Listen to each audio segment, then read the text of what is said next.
हर वक्त ये सोचकर हलकान रहना कि लोग क्या कहेंगे, हर वक्त इस फिक्र में मुब्तला रहना कि लोग क्या सोचेंगे, उससे बेहतर है कि इस बात की फिक्र की जाए कि हमारे अमल और हमारे साथ होने वाले मामलात और हमसे दूसरों के साथ होने वाले मामलात के बाद रब क्या कहेगा, किस चीज का हिसाब दिया जाएगा।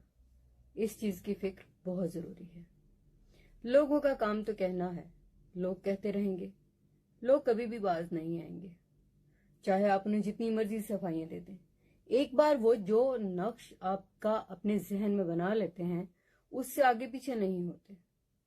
हो सकता है कि राय बदल लें, लेकिन अंदर उनके वही खिचड़ी पकती रहती है।